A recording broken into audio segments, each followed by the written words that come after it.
Christophe sur France Maghreb 2.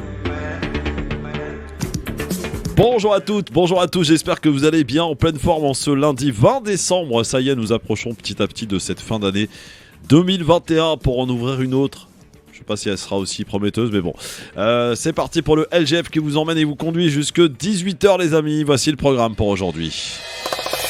Une invitée tout à l'heure et on va la recevoir comme il se doit. Nadia Enimoulet sera avec nous sur France Maghreb 2 pour nous présenter son roman qui est sorti d'ailleurs en septembre dernier. L'occasion, pourquoi pas, d'avoir un petit livre de poche là pour les vacances. Ça s'appelle Un rêve de rive. Elle sera avec nous tout à l'heure sur France Maghreb 2. Vous allez voir, c'est une question très personnelle qui est abordée dans ce livre. Question donc notamment de la difficulté de la double identité. Et ouais, c'est justement ça a du sens avec notre sujet d'aujourd'hui, avec ce match qui avait lieu samedi entre l'Algérie et la Tunisie. L'Algérie qui a gagné 2-0 et qui est donc vainqueur de cette coupe arabe organisée par la FIFA qui avait lieu au Qatar. Qui se joue au Qatar effectivement. Alors le foot permet-il tout? Parce qu'il y a eu pas mal de violence et on voit que l'extrême droite monte au créneau pour dénoncer ces gens qui sortent avec leur drapeau. On n'est plus en France, disent-ils. On en reparlera tout à l'heure, on se posera la question, est-ce que finalement de faire de telles fêtes et parfois de tels abus, est-ce que ça donne pas des voix à l'extrême droite tout cela? On se posera la question, c'est parti pour le LGF, sans oublier, bien sûr, tout à l'heure, nous continuons de faire notre programme parce que nous en avons marre de rester spectateurs et ainsi nous passons à l'action. Et vous allez pouvoir, comme d'habitude, durant cette émission, nous faire vos propositions pour adopter l'une d'entre elles. Et ce seront nos débatteurs du jour qui auront la lourde charge de ce fait. Donc tout à l'heure, un peu avant 18h. Le Grand Forum, Christophe Pro, sur France Maghreb 2. Le Grand Forum. Et on n'en oublie pas le zapping qui promet de belles petites rigolades. Nos débatteurs du jour, monsieur Gamal Abina, fondateur du MDC, comment ça va? Ça va très bien et toi? Ouais, très bien, bon week-end. Week-end impeccable, très très bon week-end j'allais dire. Ouais, j'imagine. Un peu moins pour Tarak Sassi avec nous aujourd'hui, notre catcheur tunisien. Pourquoi tu veux que mon week-end... Moi mon week-end il s'est très très bien passé. Ah bon? En famille. Ouais. Si ce n'est que...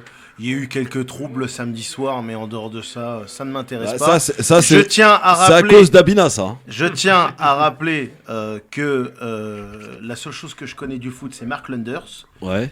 Et que... franchement, si c'est pour partir sur le fait que je m'en fous totalement. Pour moi, le grand perdant dans le match d'hier, c'est le Maghreb. Ouais, c'était samedi. Pourquoi le grand perdant? Attends, on verra ça tout à l'heure, Tarak. Réserve-toi, calme-toi. C'est important. Faut commencer calmement. D'ailleurs, j'ai un petit truc pour toi pour commencer, un petit quiz. Ça te dit? Ah oui. Tu vas te faire démonter. Le quiz. Parce qu'il est bon, Abina, fais gaffe. Hein. Ouais. Bon. Première question, en 1955, indépendance de quel pays africain? 55. Tunisie. Non, monsieur. Non, pas du tout. Oh putain, c'est 56. 56, ouais. Ouais. Libéria. Non, c'est un grand pays. Afrique du Sud. Non, c'était un très grand pays avant. Soudan. Libye. Voilà, Soudan. Oh. Bonne réponse, Gamal Abina. Avant que ce soit divisé en deux. Avant que ce soit divisé en deux, bonne réponse, le Soudan. Deuxième question. Quel footballeur international est entré dans le giron de la marque Dior, dont il sera d'ailleurs le nouveau visage Messi, pour la je sais pas. mode masculine et pour les parfums? Messi. Non, c'est un joueur qui joue au PSG, mais c'est pas Messi. Ronaldo. Non, il joue pas au Neymar. PSG. Je sais pas. Non, c'est pas Neymar. Mbappé. Mbappé. Ouais. Bonne réponse. Là, je peux rien faire. Ouais. Mbappé. Kylian qui a encore marqué 2 buts pour le Paris Saint-Germain hier. Il rentre dans la légende du PSG, hein, Mbappé, hein, sans problème. Troisième question à partout, attention. Je cherche un homme d'État, mais aussi poète sénégalais. Senghor. Il est mort en 2001. Senghor, bonne réponse. Avantage pour Gamal Abina. Quel pays a annoncé samedi un confinement immédiat La Hollande. Oh là là. et total? Les Pays-Bas. Bonne réponse, Abina. Trop rapide. Quel ministre a reconnu que le pass vaccinal est une forme de Véran. vaccination déguisée? Véran. Tu as dit Véran? Ouais. Eh bien, le mieux, c'est encore de vérifier. On va écouter ça. Olivier Véran ou pas? Écoutez, c'était samedi. Le pass vaccinal est une forme déguisée d'obligation vaccinale, mais c'est plus efficace qu'une obligation vaccinale.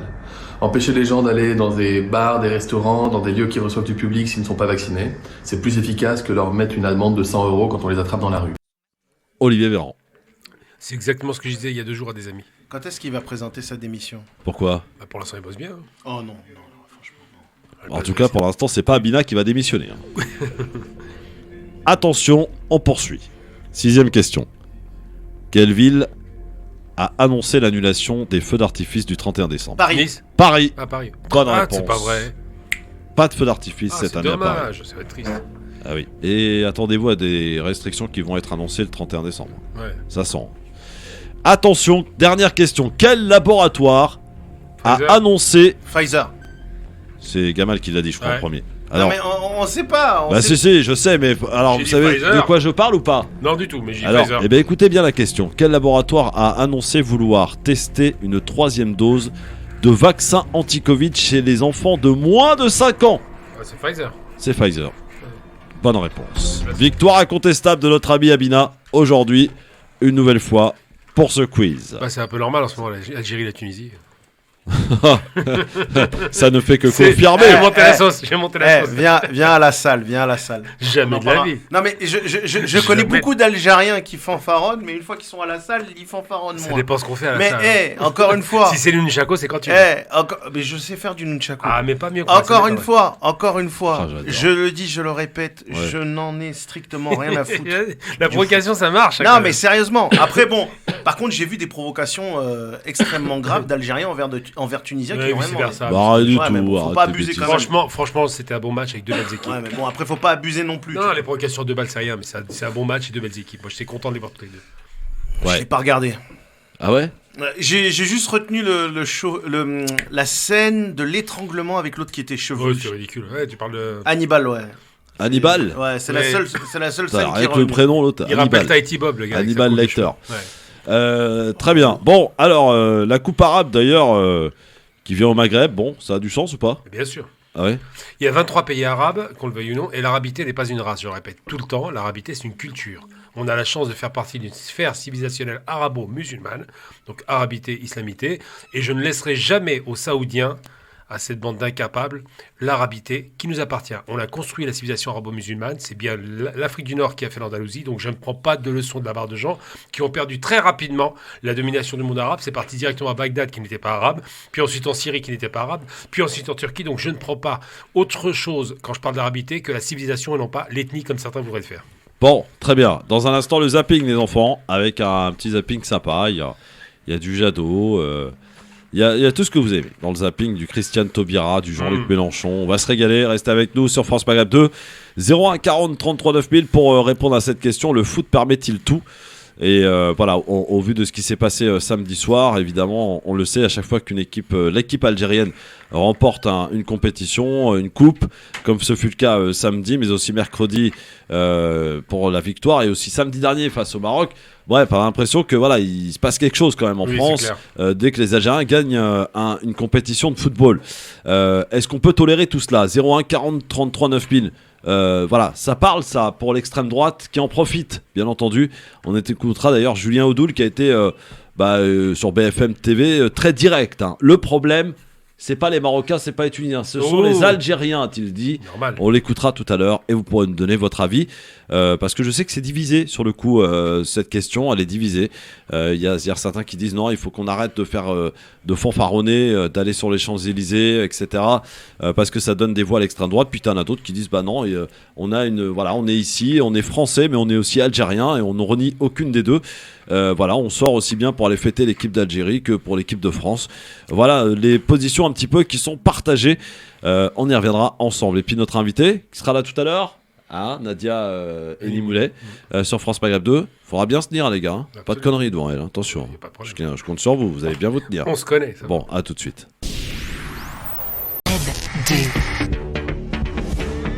Le LGF, le grand forum qui ne prend pas de vacances, on est là pour vous accompagner durant ces 2 semaines de fête de fin d'année avec vous sur France Maghreb 2, avec Gamal Abina qui est avec nous, avec Tarek Sassi aussi, qui sont avec nous pour maintenant le zapping. Alors que s'est-il passé ce week-end ? Eh bien voici le zapping. Et pour commencer ce zapping, c'était hier matin, invité de Europe 1 et de CNews, Manuel Valls, plus à droite que jamais. Écoutez plutôt ce qu'il a déclaré hier. Avons-nous besoin de nouveaux immigrés ? Rien ne le démontre. La priorité doit-elle être à l'intégration de ceux déjà présents sur notre sol ? Oui, et je l'ai déjà dit, je suis un ferme partisan de l'assimilation. Mais prenons les sujets. Droit d'asile, il faut le préserver. Mais il faut lutter contre sa dénaturation par une très grande fermeté et en expulsant, reconduisant à la frontière ceux qui sont débutés. Accueillir des étudiants étrangers, évidemment, nous devons former les élites du monde et en luttant contre les abus. Si nous avons besoin sur tel ou tel secteur d'une main-d'œuvre étrangère, alors à ce moment-là, il faut une politique de quotas. Il faut reconduire les migrants en situation irrégulière à la frontière. Et c'est extrêmement difficile là-dessus, alors. Mais je pense que c'est la ligne qui doit être adoptée pour la France. Il faut suspendre le regroupement familial et notamment les mariages, puisque c'est la principale source aujourd'hui de l'immigration et de la constitution de ghettos dans nos quartiers et dans nos villes. Ce matin, moi j'ai l'impression d'entendre pas du tout un retraité de la politique, mais plus que quelqu'un d'actif, même quelqu'un qui envisage. Et là, il ne s'agit pas de savoir dans quel gouvernement vous pouvez rentrer, mais quelqu'un qui a une ambition, une vision, une volonté. Je ne sais pas s'il faut dire candidature, un projet. Il faut que nos frontières de l'Union européenne soient étanches. Donc ça veut dire qu'il faut traiter l'asile sur place, il faut des hotspots, il faut évidemment, il faut tout un travail sur les empreintes digitales ou sur la reconnaissance faciale de tous ceux qui veulent rentrer. Donc c'est des sujets. Incroyable quand même, hein. On se demande où c'est un ancien socialiste, paraît-il. Un ancien, oui. Mais c'est le vrai visage de la gauche. Je ne sais même pas pourquoi les gens sont choqués. C'est le vrai visage de la gauche. Ouais, ça veut dire un peu supprimer le regroupement familial. Non, le problème de Valls, c'est que d'abord, j'ai envie de dire qu'il a les fils qui se touchent, hein, il confond tout. Il parle d'intégration, après il parle d'assimilation dans la même phrase. C'est qu'il ne comprend pas les concepts, mais ça c'est logique, il n'a pas trop les moyens pour ça. Mais surtout, c'est quelqu'un qui a complètement raté sa carrière, qui est la figure de... Un peu comme à l'époque, Éric Besson était la figure du traître. C'est la figure du traître au PS qui a été un transfuge, qui a des positions qui ne sont pas claires, qui est un nationaliste espagnol, catalan, on ne sait pas trop ce qu'il est, mais surtout c'est quelqu'un qui a absolument envie de faire parler de lui parce qu'il n'est plus rien. Voilà ce qu'il en est. Et les Espagnols l'ont chassé. Hein. C'est vrai qu'il change souvent de camp. Il a été pro-palestinien, ensuite il a été pro-israélien. Il a été le chantre de l'immigration. Maintenant il est contre l'immigration. Et moi je vais donner des choses claires qui identifient Emmanuel Valls. Et rater sa carrière, franchement, on aimerait beaucoup être comme lui à rater sa carrière et à voir ce qui touche en tant qu'ancien Premier ministre. C'est pas parce qu'il touche qu'il n'a pas raté, il a raté sa carrière. Après, oui, bon, bien sûr, mais bon, je veux dire, c'est plus le gouvernement Hollande en soi. Oui, c'est une carrière politique ratée. Aujourd'hui, il est plus politique. Donc mais Valls, c'est quoi ? Il est dans la ligne de Chevènement, il est dans la ligne de Rocard, il est dans la ligne de Georges Marchais. Non, pas Rocard, c'est pas du tout la même chose. On ne peut plus. Rocard, c'est quand même un petit peu au-dessus de ça. On peut pas accueillir toute la misère du monde. Oui, mais ça reste un discours à destination interne. Et l'assimilation, l'assimilation, c'est pas du Rocard. L'assimilation, c'est quand même un projet de gauche. C'est ce qui a même, l'Algérie. C'est ce qui a même d'ailleurs motivé la colonisation de Lumière. Colonisation de Lumière. Non, pas à ce moment-là. C'est Guy Mollet pour l'assimilation. Ouais. L'idée de l'assimiler la population, c'est quand ils commencent à perdre la bataille en Algérie. Ouais. On voit bien que la population ne se soumet pas. Ils essaient à la fois de pacifier le territoire et de les assimiler. Donc les assimiler, c'est les noyer. Quand on assimile un élément... En Tunisie, c'est ce qu'ils ont cherché à faire. Oui, mais en Algérie, c'est plus grave. Ils étaient présents sur place. Donc le fait de vouloir assimiler, c'est de dire, bon, finalement, on va leur donner un petit peu de droit. Et là, la question du droit est très importante. Hein. Parce que le 15 novembre 58, De Gaulle, quand il arrive aux commandes, un mois après qu'il ait pris le pouvoir, qu'est-ce qu'il dit ? Il dit finalement, on va arrêter les doubles collèges d'électeurs. Il n'y aura pas un Français, enfin un Européen contre 9 sujets de la France, on n'était pas des citoyens. Il y aura un citoyen pour un citoyen. Et là, c'est la panique. Et l'assimilation, elle consiste à dire quoi ? Tu dois te dépouiller de toutes tes traditions anciennes, religieuses, culturelles et autres, et tu dois devenir un Français avec nos ancêtres les Gaulois. Et le problème de Valls, c'est que lui, il parle d'un sujet qu'il ne comprend même pas. C'est un sujet de gauche, mais c'est pas la gauche seulement, c'est surtout la droite, l'assimilation. L'assimilation, c'est quand on pacifie, qu'on essaie d'intégrer la population de force. Et là, le problème d'Aval, c'est qu'effectivement, il n'est pas cohérent. Tu parles à l'instant d'un Rocard. Rocard était anti-guerre d'Algérie. Valls, s'il avait été à l'époque, ce serait un pro-guerre d'Algérie. C'est pas du tout la même vision. Et François Mitterrand. Mitterrand, c'est un criminel de droite. Donc Mais en fait, je pense que c'est aussi quelque chose qui est identifiable à la gauche. Ce girouettisme. Oui, mais c'est pas mal, je viens de créer un mot. j'entends bien, je l'avais déjà utilisé il y a longtemps, ne caractérise pas la colonisation par la gauche. Ça, c'est une réduction de l'histoire qui est assez violente, parce qu'il faut quand même rappeler que la colonisation, c'est d'abord une spoliation faite par le roi de France. C'est le roi de France qui démarre. C'est pas la gauche, c'est pas la droite. Roi de France, lequel? Louis XVIII, tu parles? Oui, et c'est lui qui démarre cette guerre, parce qu'il a besoin d'argent pour payer l'Allemagne, enfin la Prusse de l'époque, à qui devait 5 milliards en or. Ouais. Donc il va voler l'argent du Bey d'Alger, sous un prétexte fallacieux, le fameux coup d'éventail en 1827. 3 ans plus tard, ils sont en Algérie pour voler le territoire. Donc c'est un roi qui le fait parce qu'il est aux abois. Après, c'est une république qui vient et qui à nouveau donne des leçons. Et c'est très tard dans l'histoire. Et encore Zemmour, l'Algérie n'existait pas avant la France. Oui, mais Zemmour, il a un problème psychologique. Déjà, il dit il n'est pas algérien. Si, monsieur Zemmour est algérien, pour la simple bonne raison, c'est que quand on est en Algérie française, on parle des Algériens d'un côté et on parle des Français de l'autre. Donc c'est bien les Algériens qui vivent en Algérie. Et il se contredit parce qu'il dit le mot Algérie, ce qui est faux d'ailleurs, a été inventé par la France. Donc si le mot Algérie a été inventé par la France, c'est que lui est un sujet français d'Algérie, donc un Algérien. Kadouri est avec nous et souhaite prendre part au débat sur Manuel Valls. Oui. Kadouri, oui. Ah oui, bonjour. Bonjour. J'ai une confrontation avec Manuel Valls. Il y a longtemps, quand il s'est représenté à l'élection, il a échoué. Ouais. Et il y avait un petit marché à Ivry-Corcon, je me rappelle, il y a longtemps. Ouais. J'ai posé une question simple. Qu'est-ce que vous pensez de la culture algérienne, marocaine, tunisienne entre eux? Bon, il m'a pas répondu, mais j'ai compris que... J'ai dit, juste répondre un petit peu sur le sujet. Il veut pas me répondre. Et comme tout d'un coup, j'ai parti, je l'ai croisé au café pareil. J'ai dit, vous êtes pas sérieux, normalement, en tant que citoyen français, vous me devez répondre à cette question-là. Et après, j'avais une confrontation avec lui. Bon, pas méchamment, je le respecte en tant que Premier ministre, tout ça, mais il m'a fait mal au cœur.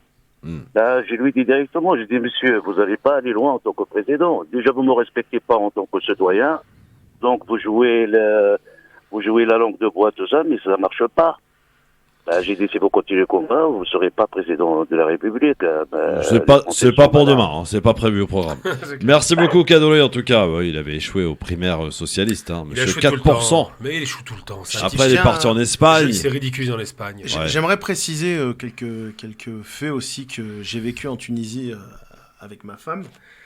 L'ambassade de France qui était gérée par monsieur Olivier Poivre d'Arvor, pistonné par François Hollande. La politique dont il a parlé, les visas pour mariage, les regroupements familiales ont été totalement cassés à la suite des attentats qu'il y a eu aussi bien en Tunisie et en France.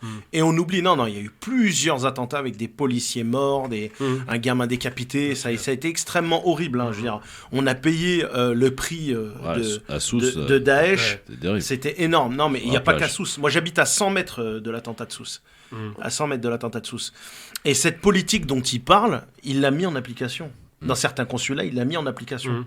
Donc, c'est pas quelque chose de nouveau chez la gauche. Alors, pour ce qui est de la suite de notre zapping, c'était vendredi soir. Il y avait un conseil de défense, vous le savez, et Jean Castex a pris la parole pour annoncer ceci.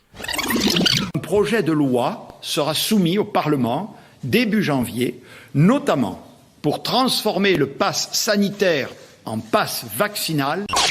Pass sanitaire transformé en pass vaccinal. On en parlait tout à l'heure dans le quiz. Olivier Véran parle d'une vaccination déguisée, en fait, obligatoire. Une vaccination obligatoire déguisée. C'est une bonne chose de passer du pass sanitaire au pass vaccinal, Gabriel Avidin ? Le problème, moi, ce que je trouve délirant, c'est que c'est évident que depuis le début, on nous incite fortement à la vaccination et que le résultat est là. Plus de 80% de vaccinés, on n'a pas fermé le territoire, on ne porte pas de masque dans la rue. Le problème, c'est que c'est un gouvernement qui veut faire à la fois consensus, être sympa et pas imposer un pass ou ne pas imposer une vaccination, et en même temps utiliser des méthodes qui donnent le sentiment qu'il le fait. Ils auraient dû être directs et catégoriques en disant on vaccine d'emblée, on ne discute pas comme les Chinois l'ont fait. C'est beaucoup plus simple. Maintenant, qu'on glisse d'un mot vers un autre pour dire que finalement il faut que vous soyez tous vaccinés en 3 doses, ça c'était attendu, c'est sans surprise parce qu'il y a une panique dans les états généraux. Ils ont peur de revivre ce qu'ils ont vécu l'année dernière, c'est tout. Alors ça va changer un peu. Moi je pense pas. Ça va changer un peu parce que le pass sanitaire vous permettez avec un test PCR de rentrer dans un endroit type restaurant, cinéma, ce qui sera terminé. Absolument. Voilà, passe vaccinal. Il faudra quand même passer devant le Parlement, mais bon, ça sera une broutille. Mais c'est là où justement j'insiste que Olivier Véran devrait, il est aussi incapable que l'ancienne ministre, il devrait remettre sa démission parce il s'est engagé, il a promis des choses qu'il n'a pas respectées.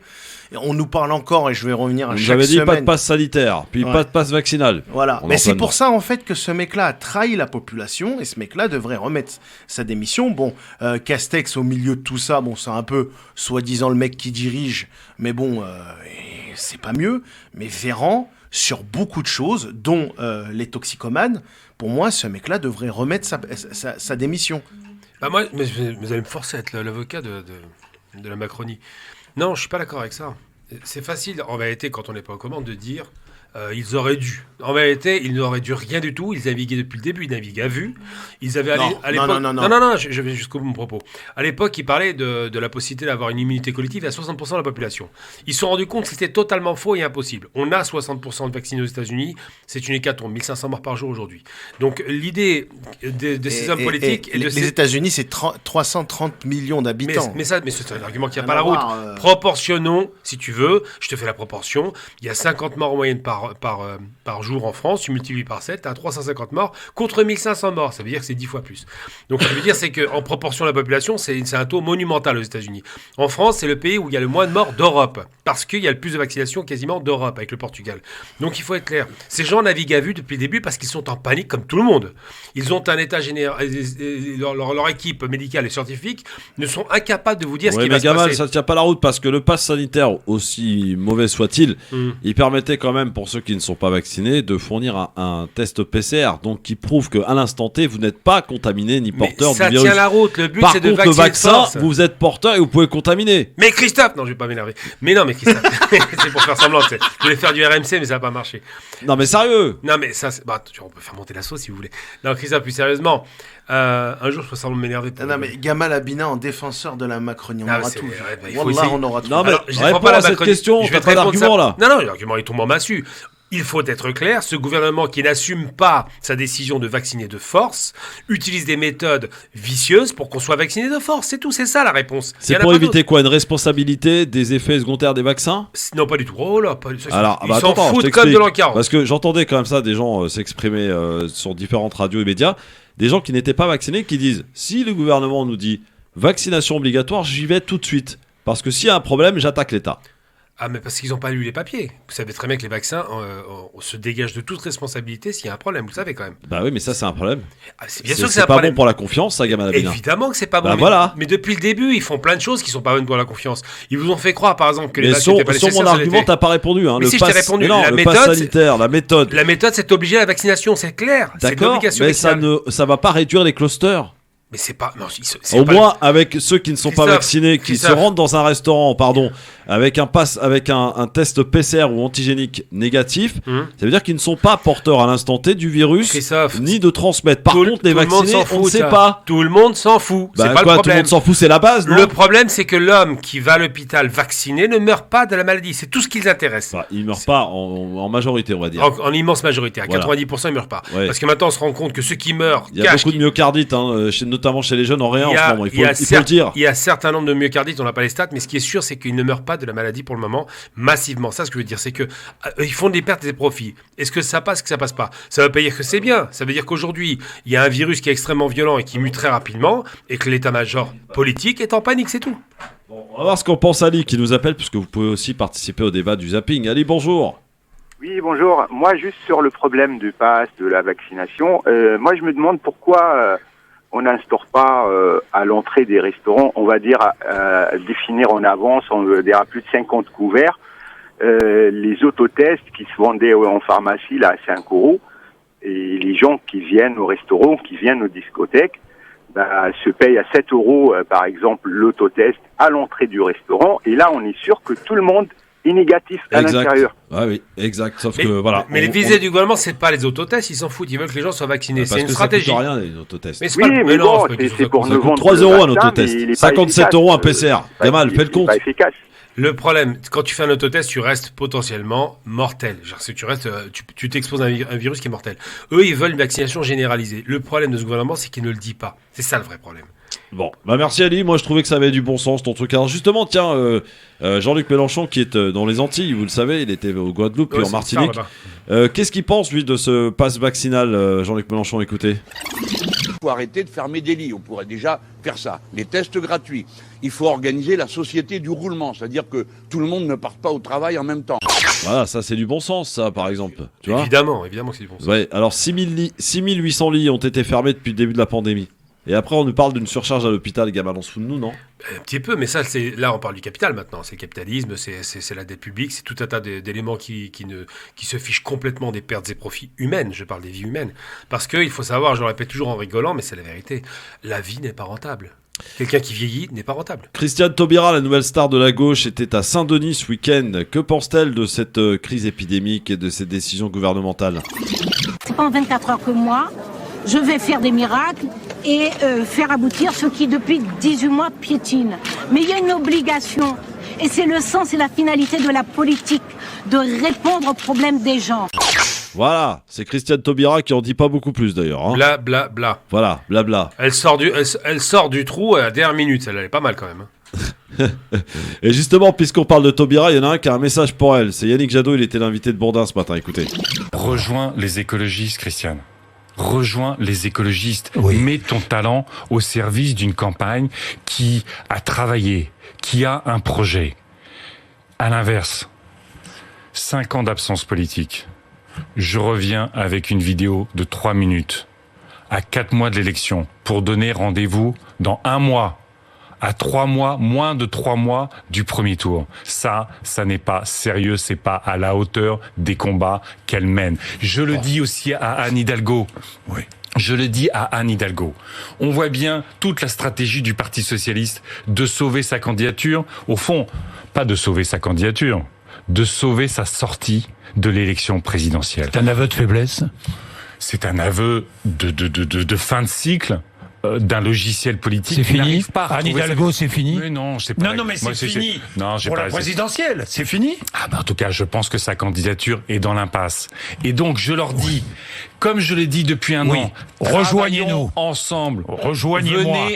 Venez avec vos envies, venez donc, avec vos idées. Vous n'accepterez pas la primaire populaire. Mais non. Bon, franchement, vous vous rendez compte? Il y aura un bulletin Jadot en avril. À 4 mois de la présidentielle, on nous sort encore un processus pour se parler entre nous et ne pas parler aux Françaises et aux Français. Je pense que les Françaises et les Français, aujourd'hui, ils sont en attente d'une cohérence politique. Vous savez, depuis des années, j'essaye de mettre de la clarté politique dans un monde très confus. Et la clarté politique, c'est de faire, moi c'est ma détermination, c'est ma conviction, c'est mon engagement. Je dis que le prochain quinquennat doit s'articuler autour du climat, autour de la biodiversité, autour du pouvoir d'achat des Françaises et des Français, de la justice sociale. Quoi qu'il arrive, il y aura un bulletin Jadot en avril. Quoi qu'il arrive, il y aura un bulletin Jadot, parce que dans le monde d'aujourd'hui, on ne peut pas supprimer une candidature écologiste quand les impératifs environnementaux sont aussi essentiels pour nos conditions même d'existence, de survie de l'humanité, et surtout quand on a un projet, je l'ai dit, qui est porteur d'un enthousiasme collectif. Alors, Yannick Jadot, voilà, qui avait un petit message pour Christiane Taubira et Anne Hidalgo. Moi j'ai envie de lui répondre, celui qui a en partie le parti qui a en partie cassé encore plus l'image d'Hidalgo sans vouloir faire son avocat, c'est quand même tous les adjoints Europe Écologie Les Verts et les maires Europe Écologie Les Verts des arrondissements qui font partie de la majorité d'Anne Hidalgo. En particulier Anne Souiris dans toutes ces décisions qu'elle a prises au niveau sanitaire, au niveau aussi politique de la ville sur les toxicomanes. Donc quand Jadot parle que en quelque sorte Anne Hidalgo est en train de s'enfoncer, c'est un petit peu le vrai coupable qui est en train de dénoncer le meurtrier, quoi, le faux meurtrier. Ce mec-là est un rigolo parce que il devrait regarder ce qui se passe à Lyon et ce qui se passe à Bordeaux, et c'est ce qu'il est en train de nous promettre dans l'ensemble du territoire. Donc Jadot, vous n'êtes pas crédible à aucun moment. Gamal. Pour le coup, Jadot, que je trouve complètement inexistant sur le plan de la personnalité et du charisme, Il a dit deux choses très intéressantes. Il a dit effectivement, et c'est une analyse parfaitement juste, que Madame la mairesse de Paris, on dit comme ça maintenant, Prépare sa sortie. prépare sa sortie parce qu'elle n'aurait jamais dû y aller. Elle n'a pas réfléchi une seconde. C'était les crocs qui parlaient. Elle avait envie d'exister. Elle aurait dû attendre patiemment, comme toute personne stratège. Elle aurait dû attendre qu'elle passe les Jeux Olympiques, qu'elle réussisse bien sa réforme de Paris. À ce moment-là, elle s'est présentée comme une héroïne. Là, elle s'est présentée comme une crève la dalle. Et malheureusement pour elle, personne n'était prêt à la recevoir. Donc son résultat est pathétique et ridicule. Si elle fait 1%, c'est un miracle. Ensuite, effectivement, il a raison de l'appeler pour le rejoindre. Mais le problème, c'est que Jadot fait quelque chose qui est anti-vert. Il appelle la gauche, qui les a instrumentalisés, je parle du PS, à les rejoindre. C'est exactement ce qu'il ne faut pas faire. La gauche est morte parce que Macron l'a tuée. Aujourd'hui, il faut l'enterrer une bonne fois pour toutes et il faut faire une alternative sérieuse. Et je dirais à Jadot, s'il était un peu plus stratège, ce qui malheureusement ne l'est pas, c'est de se rapprocher de Mélenchon, s'il veut vraiment une gauche qui ressemble à quelque chose. Mais c'est un macroniste. C'est lui-même un macroniste, Jadot. Qu'il soit macroniste ou pas, sa base ne l'est pas. Mais ce qui se passe, c'est moi, j'ai toujours une sympathie pour les Verts, mais ce que je leur reproche en premier lieu, et j'ai eu l'occasion de dire à tous les responsables verts que je connais, je leur dis, vous êtes incapables de séduire la population parce que votre discours est bisounours, c'est du flower power, mais c'est pas très sérieux en termes de programme et ça donne pas envie de voter pour vous. Dans un instant, le foot permet-il tout au vu de ce qui s'est passé et des violences qui ont touché Paris, Toulouse, mais aussi un peu Marseille à l'issue du match de la finale de la Coupe arabe entre l'Algérie et la Tunisie. On en parle dans un instant, à tout de suite. Il y a la partie festive du match de la finale de la Coupe arabe qui avait lieu samedi entre l'Algérie et la Tunisie, victoire de l'Algérie 2-0. Et il y a la partie un peu plus sombre lorsque les Algériens de France sont partis célébrer la victoire de leur équipe dans les rues de Paris, par exemple aux Champs-Élysées, mais à Toulouse aussi, à Marseille, près du Vieux-Port. Et il y a eu, parmi tout cela, des incidents assez violents. On a même vu des images d'Algériens avec leur drapeau allongé sur une voiture Vigipirate. Enfin, vous imaginez un petit peu, quoi. Voilà, il y a aussi cette provocation policière, il faut le dire. Mais voilà, il faut aussi être capable de reconnaître. Alors ces images donc que l'on a vues samedi soir dans les rues, c'était très festif. Et puis par moments, voilà, on a eu des voyous qui sont venus se greffer à tout cela. Des voyous. Faut bien dire des voyous. Oui, absolument. Mais j'ai pas peur de le dire. Je veux dire, des voyous, c'est des gens qui viennent perturber la fête. Voilà. Et qui n'étaient pas tous algériens, parce que sur la CAN, on a vu que c'était très mixte. Hein. Alors, c'était très africanisé, mais c'était pas tous des Algériens. Tarek et Gamal, je vous propose, amis auditrices, auditeurs, d'écouter ce qu'en dit Julien Audoul. C'est un petit peu le discours d'ailleurs qui revient au sein de l'extrême droite. Écoutez ce qu'il dit sur BFM TV. On peut pas être assimilé et supporter une équipe. Mais c'est pas la question. Si, c'est ce que vous dites. Non, je viens de vous dire que pour nos compatriotes d'origine italienne, espagnole, polonaise, sénégalaise ou malienne, quand leur équipe gagne, c'est pas le bordel dans nos rues. C'est juste que je remarque qu'il y a un problème avec l'Algérie. Il y a un problème avec les jeunes Français d'origine algérienne. Il y a un problème avec les Algériens de France qui, à chaque fois qu'ils en ont l'occasion, revendiquent. Parce que là, c'est pas un match. C'est peut-être l'énième match. Donc ce sont juste les Algériens, pas les Marocains, juste les Algériens, c'est ça ? Principalement les Algériens, effectivement. Moi, je me rappelle de la Coupe du Monde en 2014 où ça avait été très compliqué dans les rues de Paris. Je me rappelle de la Coupe d'Afrique des Nations en 2019 où ça avait été le chaos. Non mais vous confondez tout. Non, moi je comprends pas. On est autour du foot. Je sais que pour vous, il ne faut pas toucher à l'immigration parce que c'est votre dogme. Il y a un problème d'immigration et un problème d'assimilation, parce que quand vous avez des jeunes assimilés, ils ne descendent pas dans la rue avec un drapeau étranger. Et je le remarque aussi, dans n'importe quel pays arabe, vous n'aurez jamais ce genre de débordement avec des provocations pour vous, c'est juste un problème de foot. Voilà ce qu'en dit Julien Audoul, mais pas que. L'ensemble de l'extrême droite parle ainsi. Alors, est-ce qu'il faut tout rejeter en bloc ou est-ce qu'il faut en prendre quand même ? Alors, je peux répondre à ça. Ouais. Vas-y. Alors moi j'ai célébré toutes les victoires algériennes de 2014 jusqu'à récemment, sauf hier, parce qu'il était trop froid, avant-hier. Julien Audoul est effectivement un digne héritier du Front National. Rappel historique, Front National, tout a été fait dans l'extrême droite française sur la base algérienne. Ils ont d'abord créé un groupe terroriste et criminel qui a tué beaucoup de Français en Algérie, qui s'appelle l'OAS. Ça répondait à quoi ? À l'OS, Organisation Secrète Algérienne. Donc ils ont recyclé, ils ont retiré un mot, c'était OAS. Ensuite on retire encore une lettre dans le sigle, le Front de Libération Nationale, on retire Libération, on fait Front National. Voilà, c'est comme ça que font l'extrême droite. À chaque fois, c'est un copier-coller de l'Algérie. Ce sont des rageux et des haineux qui détestent les Algériens.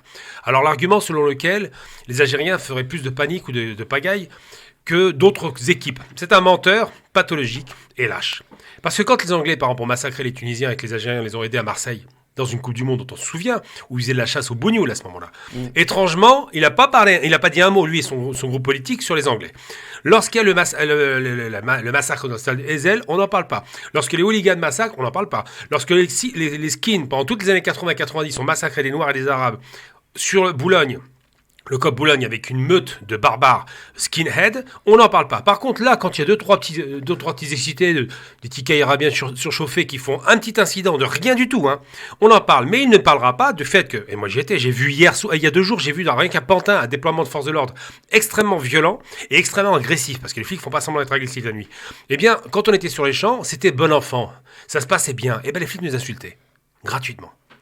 Ouais. C'est clair. Donc, mais est-ce que ça donne pas des voix à l'extrême droite, justement, à tel spectacle mais Christophe, l'extrême droite se fonde contre l'Algérie. Ils ont une haine de dingue. L'Algérie gagne, ça les met encore plus en haine. Je donne un exemple. Pourquoi ont-ils... Non, mais si, l'Algérie, c'est l'obsession chez eux. Faut voir. On va dire ça à Jean Messia. Jean Messia, mais c'est un clown, on parle de gens sérieux. Je parle du Front National Européen, pas ce type qui a été viré comme un malpropre. Le Front National Européen, il dit quoi? Je dis européen, ça veut dire qu'il y a même des gens d'origine italienne qui parlent. Qu'est-ce qu'ils disent? Ils disent que les Algériens sont les pires. Les Marocains, ça va. Les Tunisiens, ça va. Ce qui est un mythe, évidemment. Ils les détestent aussi, mais ils veulent créer une division. Non, mais pourquoi? C'est vrai, Gamal, quand les Tunisiens ou les Marocains remportent une coupe ou un match... Ils sont moins nombreux, c'est tout. Ouais. Ils sont justement nombreux, c'est la loi des chiffres. Plus on est nombreux, non, plus moi, personnellement, ça me dérange absolument pas. Au contraire, je fais même partie des fêtards. Mais est-ce que, bien, justement, l'affichage d'autant de drapeaux, comme le dit Oudoul, de pays étrangers, c'est pas un problème? Ah oui, quand c'est le Portugal, ça dérange pas. Pourtant, quand ils gagnent, les Portugais, les drapeaux, c'est vrai que les Portugais sont bruyants. Ils y vont à mort, les Portugais. Les Portugais, les Italiens et les Portugais, quand ils célèbrent, ils sont bruyants. Mais eux, ça se passe toujours bien. C'est bien organisé. Il n'y a pas de violence policière. Même si on va se retrouver avec quelques bouchons dans Paris, il n'y a jamais eu de problème. Alors, la Coupe du Monde 98, vous vous rappelez si c'est passé à la fin de la Coupe du Monde? Mais justement, c'est ça en fait. Il faut être honnête. Quand il y a un rassemblement, mais non, le rassemblement massif de gens donne souvent, malheureusement, des actions violentes. Je vais prendre un exemple très concret dont il ne parlera pas, ce monsieur Oudoul. Quand ce malheureux, c'est pas béninois, je crois que c'est un Gambien, a été assassiné par un type d'origine algérienne, selon l'extrême droite. On enquête, on se rend compte que c'est un franco-turc, dont moitié français, moitié turc, c'est pas la nationalité. Moite-moite, qui est assassiné un type pour des raisons racistes. Et là, on les entend plus. À chaque fois qu'il y a un petit débordement, on va mettre la focale sur l'Algérie. Alors que je rappelle quand même qu'à chaque fois que l'Algérie remporte une victoire, ça se passe très bien. Mais là, ils ont préparé le terrain. Et c'est ça qui m'inquiète. Monsieur l'Allemand a interdit un rassemblement, au lieu de laisser le rassemblement et de l'organiser et de le cadrer, il a interdit les Champs-Élysées pour la première fois à une équipe. C'est la première fois, c'est jamais arrivé avant. Ça, c'est une provocation d'État. Et un drapeau aussi. Et les drapeaux, là maintenant, il écoute. Le drapeau qui se pose problème selon vous? Tous les ciotis, mais bien sûr, ils ont les. Il faut être logique. Mettez-vous la place de Français. Maintenant, il faut être très clair. Parce que nous, en tant que franco-algériens, on dit toujours les Français. Il faut être très logique. Hein. Comme tous les immigrés disent les Français, d'accord? Donc, par français, ils veulent dire l'autochtone. Quand ils perdent une guerre il y a 60 ans, ils ont toujours la haine depuis 60 ans. Je parle des dirigeants, je parle pas des populations. La population, elle s'en fout. La population, elle vit très bien. Mais les dirigeants et ceux qui ont la décision ont une haine qu'ils n'ont jamais quitté leur esprit. Ils se disent comment ces petits bougnoules d'Algérie osent sortir le drapeau d'un pays qui nous a défaits. Voilà ce qu'ils pensent. C'est pour ça qu'ils parlent que du drapeau algérien. Et surtout, en plus, permettez-moi de le dire, mais quel plaisir! On est la seule équipe au monde à avoir un slogan qui est connu mondialement. 1, 2, 3, Algérie, tout le monde le connaît. Et bien ça aussi, ça leur met la rage. Yacine est avec nous au standard. Allô, bonjour Yacine. Oui, alors bonjour. Bonjour tout le monde. Yacine, tu nous appelles d'où? De Paris. De Paris. Alors, quel est ton avis, toi, sur ces... Moi, je suis tout à fait d'accord avec vous, Christophe. Pourquoi? C'est des voyous déjà d'une. Parmi eux, c'est des voyous. On ne monte pas sur un véhicule de l'armée française avec un drapeau étranger. Dans des lois des armées, ce monsieur, il faut qu'il sera exécuté sur place. Non, mais ça aurait pu être super dangereux en plus. Hein, c'est pas exécuté sur place. Moi, en Algérie, tu montes sur un véhicule de l'armée algérienne, avec un drapeau étranger, et ben, je pense pas que tu vas survivre. C'est faux, c'est pas totalement faux, c'est totalement faux là. Gamal. Non, c'est totalement faux. Mais Gamal, il sera interpellé, il va pas être tué. Attends, ce que te dit Yacine. Tu montes sur un drapeau d'une voiture militaire en Algérie avec un drapeau français, t'es fou quoi? Non. on va l'interpeller, on va pas le tuer. C'est déliré quand même. Il y a quand même un truc aussi qui est endémique à la France, c'est qu'il n'y a plus le respect des autorités. L'armée française qui... Non mais imaginez-vous, de les mecs qui sont vigilance. allongés sur la voiture du vigipirate. Mais eux-mêmes... C'est super dangereux pour eux en plus. Eux-mêmes, ils se comportent en poteau, ils se comportent en mec de la rue. Les flics, ils auraient pu craquer, sortir et tirer. Aussi, il faut le dire aussi. Mais attends, c'est marrant parce que j'ai vu les mêmes images avec des policiers au Canada ou aux États-Unis où ils faisaient la fête avec les Algériens. C'est pas le même rapport. Non mais c'était moi bien personnellement, j'ai vécu, aucun problème avec la j'entends fête, bien, au contraire, j'entends c'était bien, magnifique Christophe. d'ailleurs, j'adore. Christophe, tu vois, quand il y a une réunion de 200 000 faut faire attention quand même. Oui, quand il y a une réunion de 200 000 personnes, il y a toujours 2 ou 3 débiles qui vont faire n'importe quoi. C'est normal, c'est la loi des nombres. Mais ce que j'ai envie de dire, c'est que moi, ça me pose pas de problème à partir du moment où on ne parle pas d'emblème national. C'est pas un souci. Bon. Quand il y a un jeune qui fout la pagaille, il faut le condamner. Il n'y a pas à discuter. S'il fait l'imbécile, il provoque, il doit être interpellé proprement. Bon, on n'exécute personne, hein, mon Yacine, tout va bien, heureusement. Jamais. Merci, mon Yacine, vous continuez de nous appeler pour nous donner votre avis qui nous intéresse. Le foot permet-il tout? À tout de suite. Votre émission de référence s'appelle Le Grand Forum et on parle sans langue de bois ici, et de ce sujet autour des incidents survenus samedi soir à l'issue du match Algérie-Tunisie et de la victoire algérienne qui a remporté la coupe, qui l'a ramenée à la maison d'ailleurs hier soir dans une très très festif dans les rues d'Alger. Cette coupe arabe. Tarek Sassi, quel est ton regard toi face à tout cela, à ces célébrations qui parfois dégénèrent? Encore une fois, moi déjà je vais être clair en tant que Tunisien, je m'en fous totalement. Non mais sérieusement, même la Tunisie. Non mais soyons sérieux, la Tunisie elle gagne. Allez, la Tunisie elle gagne. Mais putain, qu'est-ce qu'elle a gagné? Sa population n'arrive plus à manger, il n'y a plus de gouvernement, c'est la merde. Excusez-moi, j'ai peut-être une invitée qui arrive. Non mais je viens. En quoi on peut être content de gagner quand il y a un désastre humanitaire aussi bien en Tunisie et en Algérie, à tous les niveaux, il y a un désastre politique. Comment on peut s'endormir à ce point-là?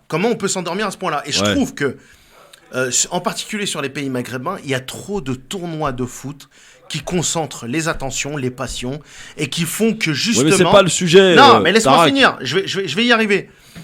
Laisse-moi finir, parce que la plus grosse communauté algérienne qui existe dans le monde, elle est en France, et que cette communauté, elle est constamment instrumentalisée dès qu'il y a une célébration. Cette célébration, en plus, elle amène des gens de toute origine. Ça, il faut le dire. Il y avait aussi bien des Tunisiens, des Marocains. Enfin, voilà, c'était un petit peu l'esprit de la thèse. Et ce bordel-là, en fait, ils servent à un seul grand gagnant, c'est l'extrême droite, c'est les Éric Zemmour, c'est les Le Pen et compagnie, et qu'avec ça, ils nous salissent tous. Et ils salissent l'histoire des drapeaux maghrébins, et ils salissent l'héritage de leurs parents et de leurs grands-parents, en se comportant comme ça. Bon. Ça n'a rien à voir avec nous.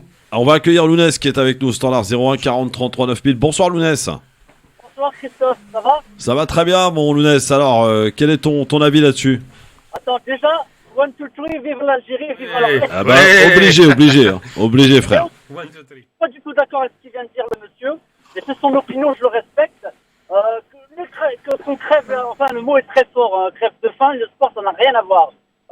Justement, lorsqu'on crève de faim et qu'on a un peu d'oxygène, notamment dans le sport, ça fait du bien. Et autre chose, la seule chose qu'il faut répondre à ces imbéciles du Front National, c'est que lorsqu'il y avait 1, 2, 3, Viva Zidane qui remportait la Coupe du Monde, plein d'Algériens partout. Là, les Algériens ne dérangeaient pas du tout. On était tous en train de se serrer, s'embrasser.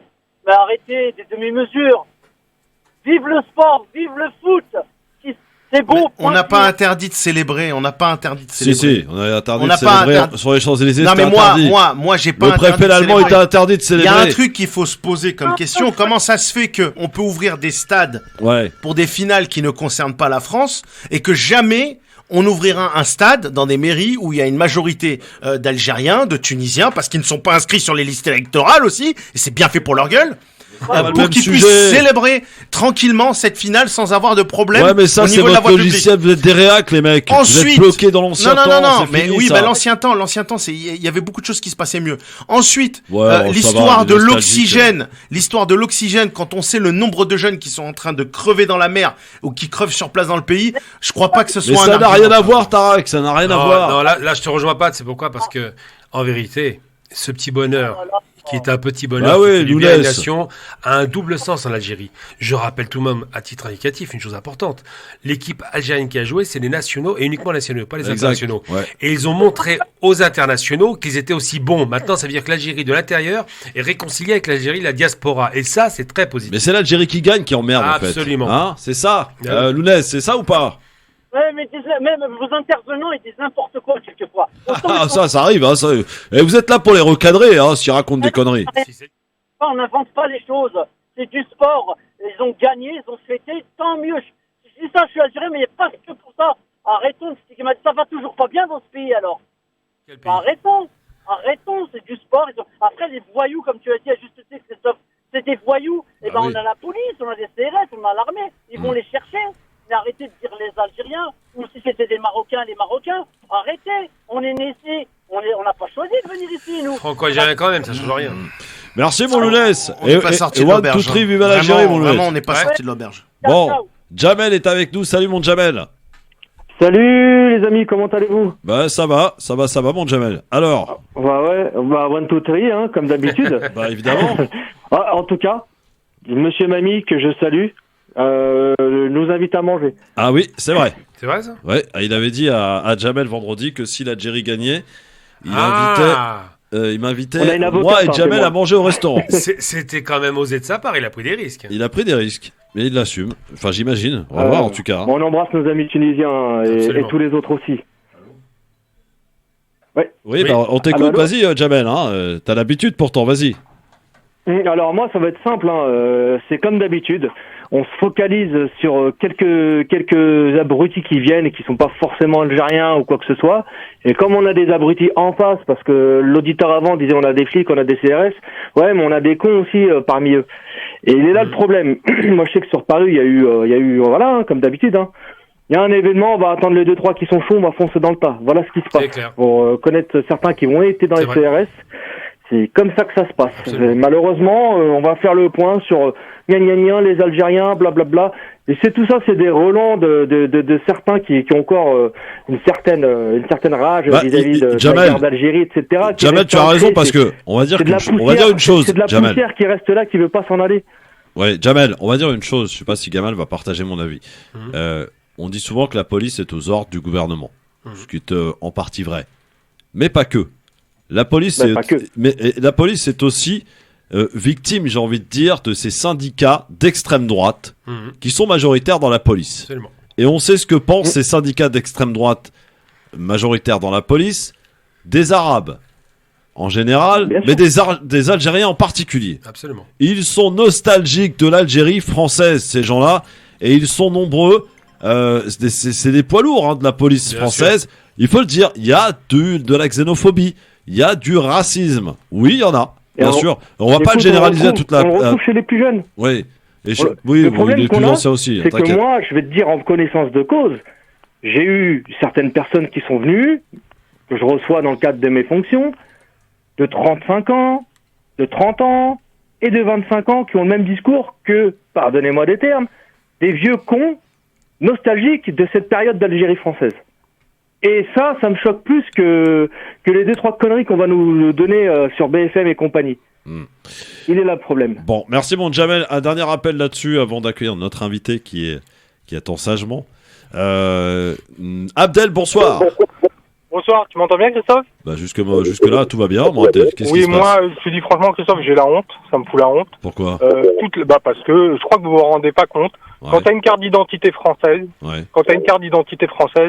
t'as qu'un seul drapeau. Je suis d'accord que tu sois content pour la victoire du pays de tes ancêtres, d'accord, mais la carte d'identité française ne va pas avec ton drapeau algérien. On se bat pour dire, vous êtes français, arrêtez d'accepter les noms de chiens, maghrébins, beurre, ce sont des noms de chiens pour vous différencier de la France et ensuite vous dire vous n'êtes pas pareil que nous, dégagez. Et d'un seul côté, moi je te dis franchement, des abrutis sur les Champs-Élysées qui font n'importe quoi, ici ils font tout. Non, mais laisse-moi, il n'y a pas de là, c'est... Oh là là, je répète. Quand j'entends Zeribi se fatiguer devant Zemmour et l'écraser pour lui dire arrêtez d'insulter les militaires français musulmans, les infirmières, tous ceux qui travaillent qui se sentent français et musulmans, vous détruisez le message qu'a donné Karim Zeribi devant Zemmour en faisant ça. Le message de Dieu a parlé. D'abord, Zeribi n'a pas été bon dans Zemmour.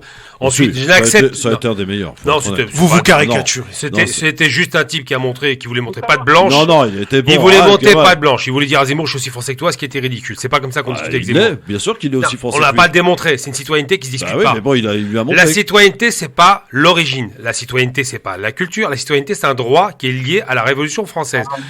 Je sais ce que je veux. La carte française n'est pas un déterminant.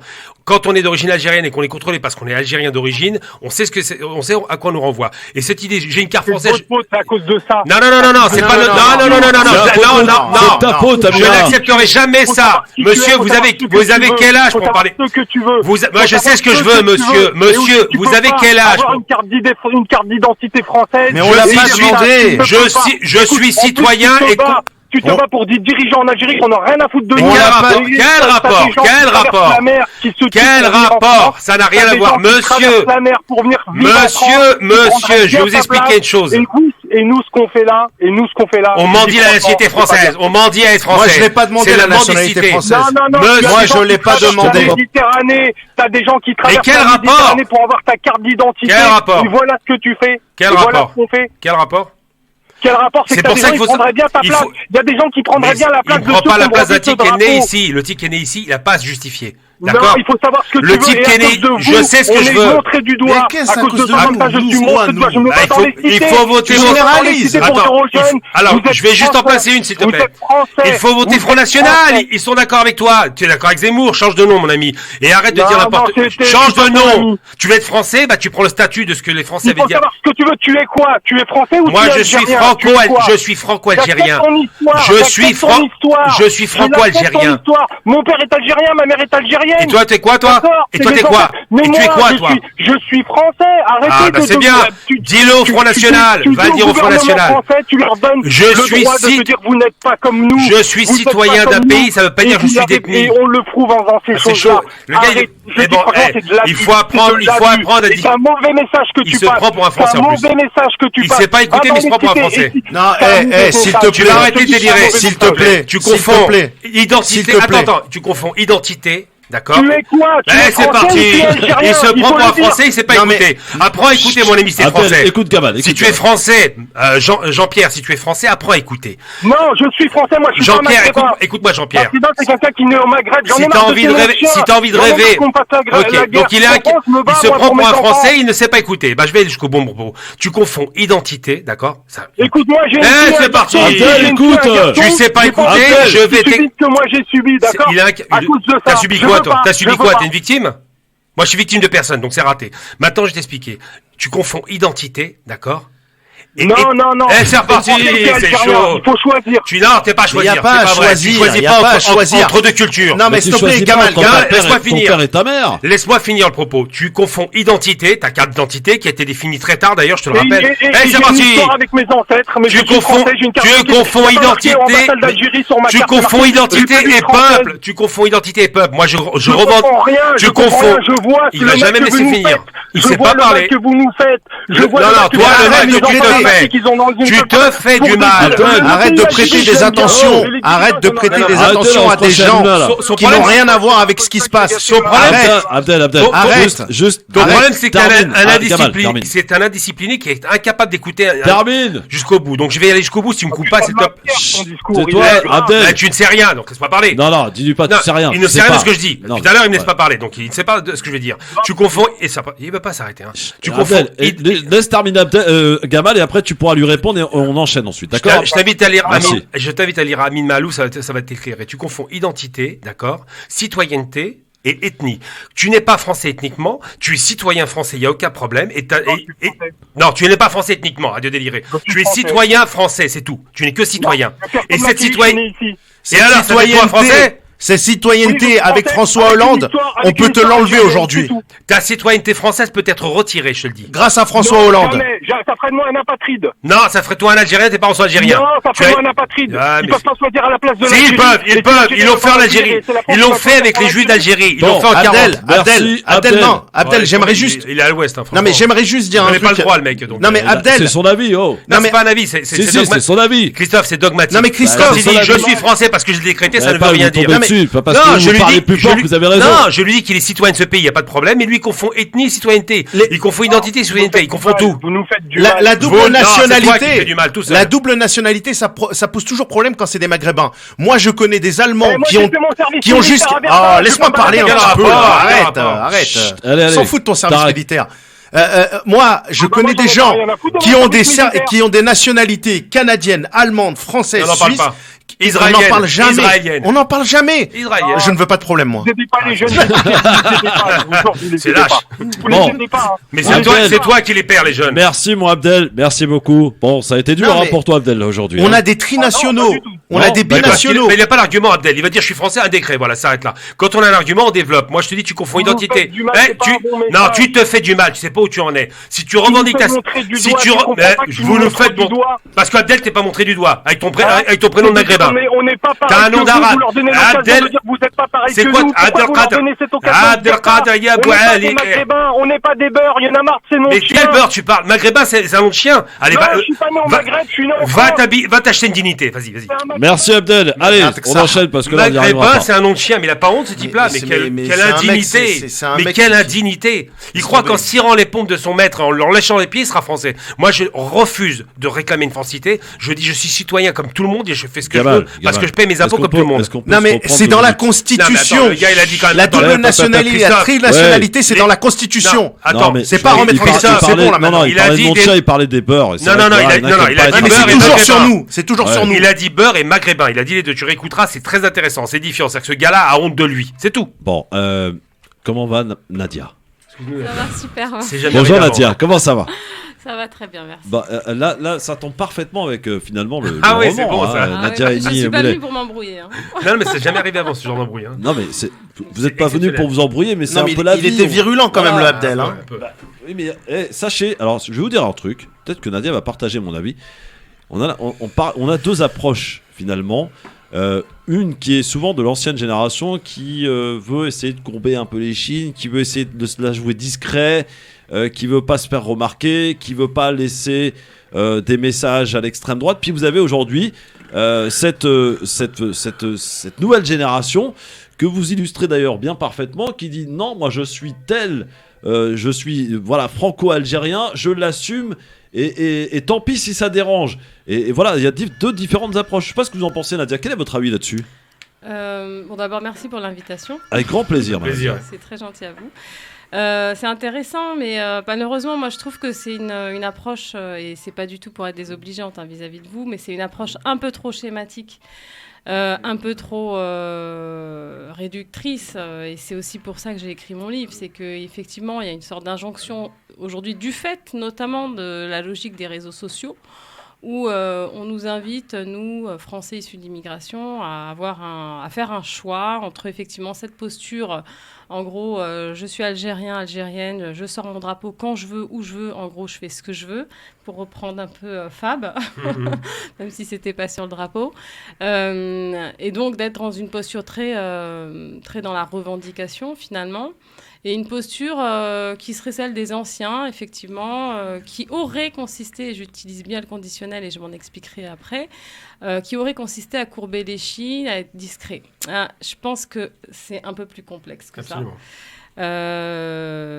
Pour les personnes qui ont lu mon livre et qui le liront peut-être. Qui s'appelle Un rêve de rive. Ouais, Un rêve de rive. Moi, ces dernières années, je me suis effectivement pas mal sentie en flottement dans la société française où, en tant que journaliste française issue de l'immigration algérienne, de confession ou d'apparence musulmane, étant née et grandie dans un quartier populaire, je me suis sentie en flottement parce que effectivement les différentes polémiques sur l'islam, sur mon identité, sur ma place en France, ont fait que on est tout le temps en questionnement finalement. Vous savez, quand vous êtes journaliste, vous écrivez un article sur la viande halal, vous êtes journaliste musulmane, quand vous êtes une Française issue de l'immigration et que vous vous intéressez un peu trop de près aux questions liées au racisme et à tout ce qui touche à l'histoire coloniale, vous n'êtes pas vraiment une bonne Française, il y a une espèce de problème de loyauté. Et finalement, et là c'est l'illustration, ce débat qui a eu lieu précédemment avec cet auditeur, c'est que je ne permets à plus personne en fait de me définir, c'est-à-dire que je suis ce que j'ai envie d'être. C'est une richesse en plus, non ? Oui, ça c'est une richesse. Enfin, c'est une richesse. Comment vous l'expliquez d'ailleurs que certains arrivent comme Abdel, et c'est pas un jugement, mais comme pas mal d'auditeurs, à presque renier finalement ses origines pour se sentir plus français que certains Français d'ailleurs. Je sais pas, j'ai pas envie de m'exprimer en son nom. Après, je sais pas si c'est vraiment. C'est pas en son nom à lui, mais ça peut être aussi le ressenti de pas mal de gens. Je pense que je sais pas si c'est un reniement des origines, mais franchement, moi, quand j'ai vu les images. Alors, ça va aussi avec l'âge. J'ai un peu vieilli ces dernières années. C'est vrai que comme quand tout j'avais. Le monde, Nadia. Voilà. Vous êtes toujours aussi belle. Quand j'avais 25 ans, j'avais peut-être une posture beaucoup plus... j'étais plus dans l'envie de revendiquer, parce qu'en même temps, ça correspondait à une découverte aussi de ce qu'était vraiment qui est plus vieux la que nous, République. lui, pour le coup, il a toujours cette envie de revendiquer. Non, c'est pas une envie, c'est juste un constat. Mais heureusement qu'il y a des gens comme Gamal. Sérieusement. Mais en même temps, je pense qu'il y a. Est-ce que revendiquer, c'est uniquement aller s'énerver sur les réseaux sociaux, crier et être dans des schémas ? Moi, je pense pas. Vous savez, j'ai écrit un livre il y a 10 ans sur la guerre d'Algérie. Ouais. Ça m'a valu un portrait dans France, pas Français de souche, dans Rivarol, qui est quand même un fait de guerre, on peut le dire. Ça, c'est une décoration. Je m'en suis pas gargarisée. Rivarol, c'est ce que Rivarol. Non, mais lui, il le dit comme ça. Ouais.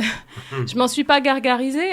J'ai écrit un livre ensuite sur la question d'islamophobie, qui n'était pas un chef-d'œuvre, j'assume totalement. Parce que, voilà, non, mais c'est bien aussi de dire que parfois on fait des choses qui sont moins bien. Et celui-là, il est bien, aussi. Ce roman. Et le roman que j'ai écrit, oui, j'en suis très fière. J'en suis très fière, et c'est pas de la prétention, c'est que je sais ce que j'ai fait sur ce texte, d'aller fouiller dans l'histoire familiale, et qui est aussi l'histoire de la France finalement, parce que les choses, elles se croisent très vite. Votre père qui est au cœur du livre, d'ailleurs, de ce roman. Oui, qui est au cœur du livre. Mais je finis, c'est qu'il y a un moment donné, les réseaux sociaux ont été une chance pour les personnes comme nous invisibilisées. Mais aujourd'hui, je ne suis pas sûre que le rapport coût-bénéfice soit au rendez-vous. C'est-à-dire qu'à un moment donné, être en colère, c'est très bien. Ça permet de déclencher, je pense, des mouvements historiques, des révolutions, mais ce n'est pas un projet.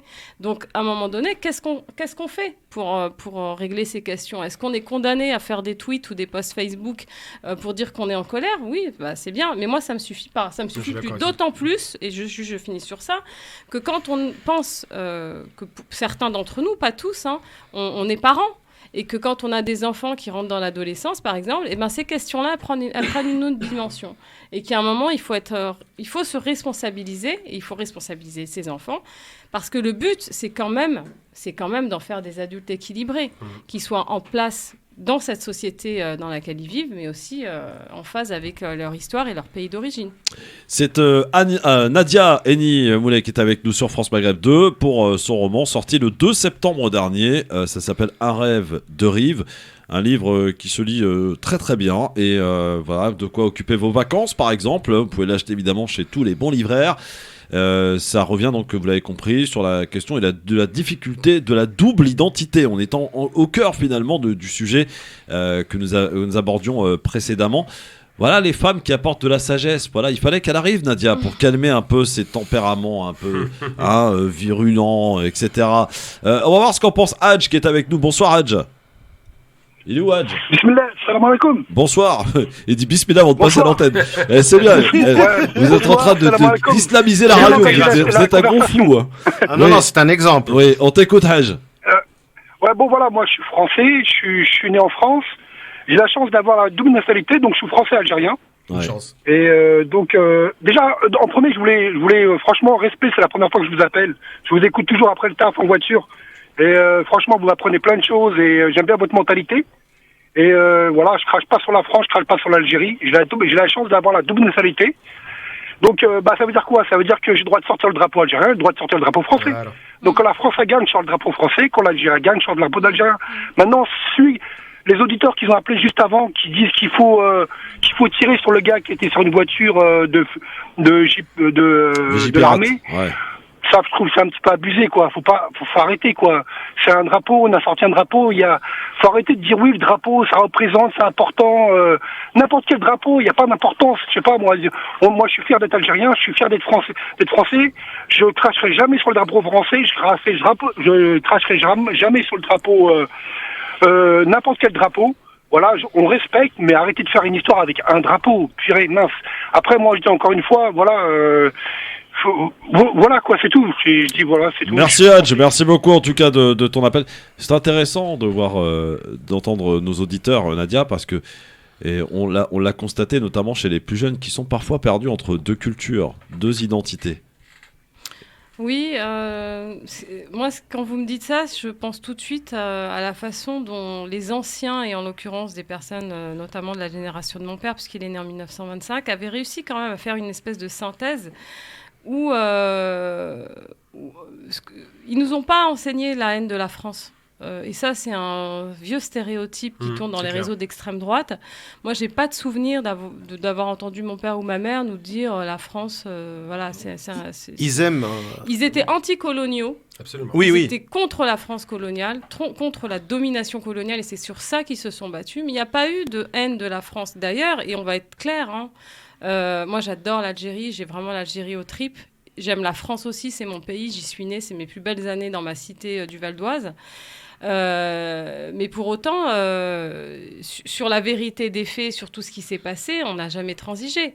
Mais en même temps, on sait aussi, et je pense que les parents savaient, que quelque part, la France, c'était une chance aussi pour leur progéniture. Parce que je ne sais pas ce que ça aurait donné si on avait grandi au Maghreb.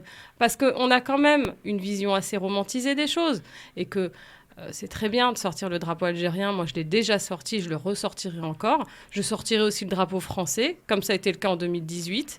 Mais en même temps, il faut être clair aussi sur la réalité des choses. Je veux dire, le Hirak, on va fêter les 3 ans, on va célébrer les 3 ans au mois de février. On sait ce que c'est que grandir en Algérie pour certains, alors pas pour tout le monde. Et donc, je pense que voilà, ce qui est valable d'un côté sur la vérité des faits est aussi valable de l'autre côté.